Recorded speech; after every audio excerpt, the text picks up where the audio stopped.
James, bring us into this topic because I really want to talk about it. Do you want to do the rundown through this one? I will hold my peace. I will say nothing.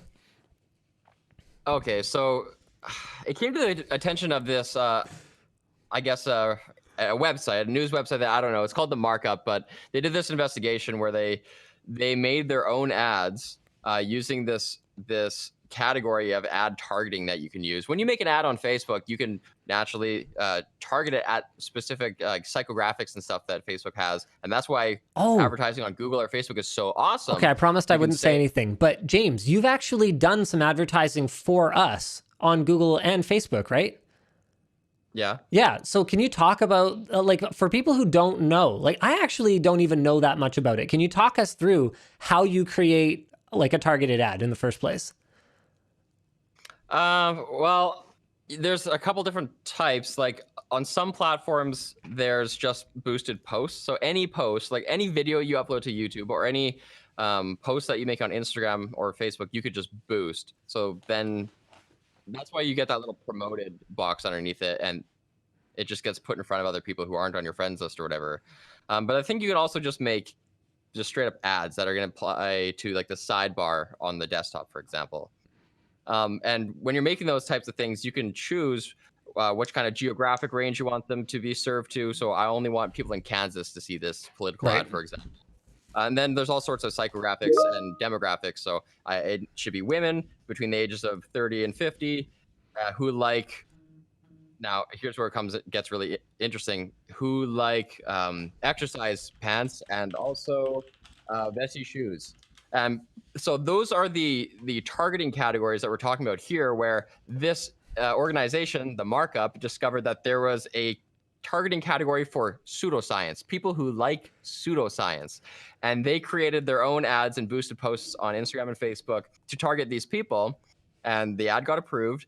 And so then they reached out to Facebook, multiple people at Facebook, waited, and finally got a response. And the response that they got just said, we removed the targeting category. We removed pseudoscience as a category. And I think the reason that they did that so promptly is because they had experience doing this before. For years now, I think pseudoscience has been a category for like 6 years or something. And they've had other categories that they've had to remove before, including vaccine controversies, people who are interested in vaccine controversies, chemtrail conspiracy theory. And in fact, I also have in the notes here, Jew hater and history of why Jews ruin the world. So clearly, wait, shut up. It was, I actually haven't read through the notes. That was an advertising targeting category on Facebook. That's right. So what that says to me is there's no one working at Facebook who's saying, hey, we notice a lot of users are searching this stuff. Let's make this a category. No human is doing that. It must be algorithmic, right? This is based on what people are typing in or based on the titles of things they're clicking on or something. So to me, it looks like programmatically pseudoscience, although pseudoscience isn't a word that someone would put in their own content. I don't buy it. So that's weird. Yeah, I don't buy it. If I'm interested in pseudoscience, I think I've been profiled as someone who is interested in pseudoscience. I don't acknowledge that, because if I'm someone who buys into pseudoscience, I don't know that pseudo, like, guys, it's right in the name. Pseudo means fake. It means fake science. Fake science. Like, even if you think of it as alternative, you're not going to use the word pseudoscience. You would never use that. Of that. Exactly. No. You think that's like someone who's pro-choice calling themselves pro-abortion, or like pro-killing babies or something like that. Like, you're using the other side's terminology to describe your own position. That's not how it happens. So if I'm into pseudoscience, I'm into alternative medicine, or I'm into, integrated health. Yeah, I'm at the next level, right? Like, I think I'm above it. I'm past it. So the fact that they have a pseudoscience category, to me, indicates exactly the opposite, that this is 100% intentional, and they're taking these gullible people who don't understand the scientific method. You know, the kinds of people that'll say believing in science is no different than believing in anything else, because you're just believing something that you can't, that isn't, you know, 100% correct. It's like, yeah, but the thing about science is that it's the pursuit of knowledge. We know it isn't perfect. That's the whole point. And that There's no dogma. Yes, You there's no reject easy it. answer. But the thing that sucks about science is that you can never prove that something doesn't exist. I can never prove that cows with red polka dots don't exist. They haven't been observed, so there's no reason that they do exist. Oh, yeah, but that gets into a much deeper sort of conversation. So tell me this.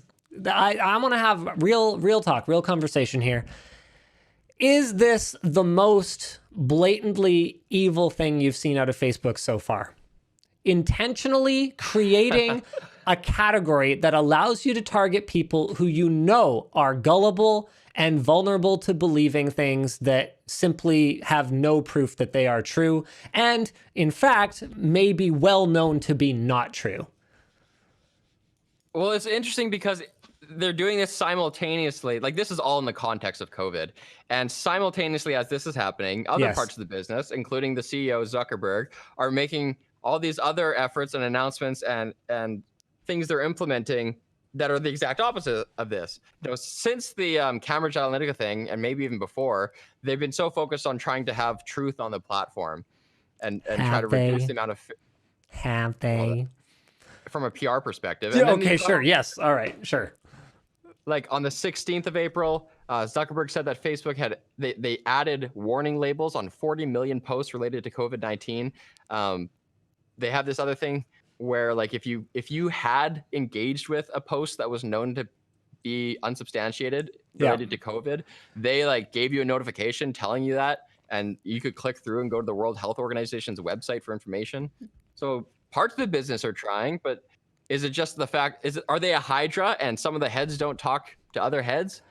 It kind of priorities. It kind of looks that way, doesn't it? Because like okay, you know what? No, I don't think they're a hydra. I think that someone at some point who is aware of these, you know, positive initiatives has to be also aware of pseudoscience as a freaking targeted category on the platform. Like, there's no way, because the thing is, if you're working on truth on the platform, right?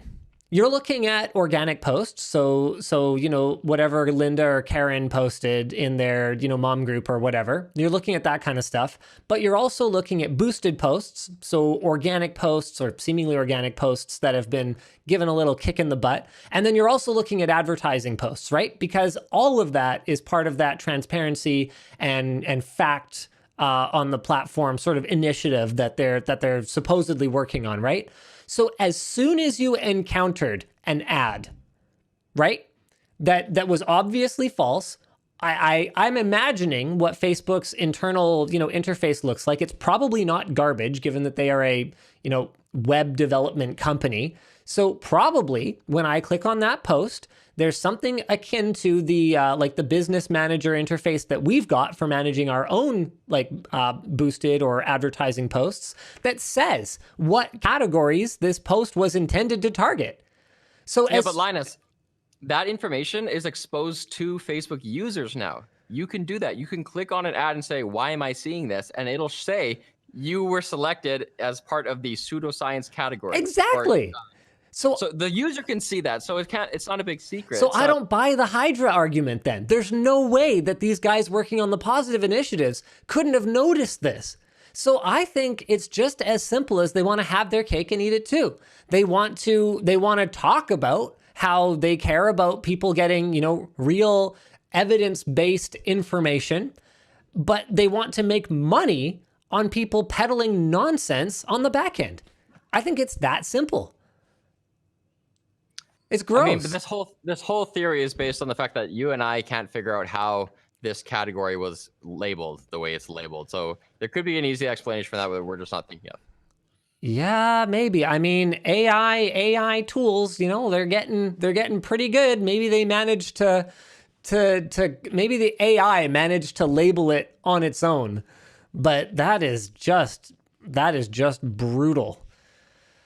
You do that because Made you me do really have to mad. imagine that like the graph is so huge. The graph meaning like the network and Yeah, like how many different categories there are sure. and how many each user falls into. It's so like unfathomably large that there's by and large there's no human like putting all the balls into different buckets. It has to be happening programmatically. No, I just think so. I agree with you there, but I just also think that if they were making an earnest, an honest effort to remove pseudoscience from their platform, somebody working on one of those initiatives would have seen this, just naturally seen this before a third party reported it to them. I just don't buy that. Have you seen have you ever scrolled through Facebook and seen someone's post have that flag over it that says it's fake news? No, I It's haven't. so sweet. Yeah, yeah. My wife showed me the other day. She was scrolling through, and one of those like, you know, those people you have on your Facebook who just post stupid crap, and that you read and you just think's ignorant. It Yeah. was that person posting that kind of thing, and it just had like a superimposed on top of it. There's a banner covering the content of the meme, being like, this meme has been shown to be inaccurate, and then you can click through and like learn about why. It brings you to like a fact check third party site, something akin to Snopes.com, and Right. you can just read about why it's inaccurate. It's Oh, pretty that's interesting. great. And it's kind of like socially, it's like a slap in the face. Like if you post stuff that gets those banners on it, it's like so shameful. I'd be ashamed. Yeah, but you would be ashamed. But that's exactly the difference. Is I think a lot of the people who post that kind of stuff don't understand why Yeah. they should feel ashamed. Like they think they're on another level, right? Or they double down. A lot of people just double down. You dig in your heels, and it just makes you more dedicated to the tribe you're in because Yep. the man or the media is keeping you down. Whoever the opponent is. Okay, Ian Visser says, for sakes, pseudoscience is theoretical science, as in proven via scientific results, but goes against the current acknowledged system. So if you counter E equals MC squared and prove it with science, it's labeled pseudoscience. Ian, no. Pseudo means adjective, not genuine, spurious, or sham. Pseudoscience is not real science by the very definition of pseudoscience. Like, no, that's not how it works.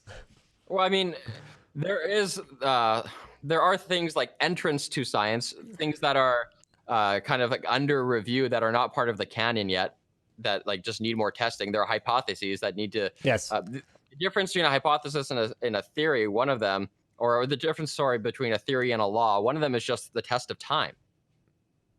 Like the law of gravity, for example, like it's just stood for so long that it's part of the canon. So maybe he's referring to some stuff like that.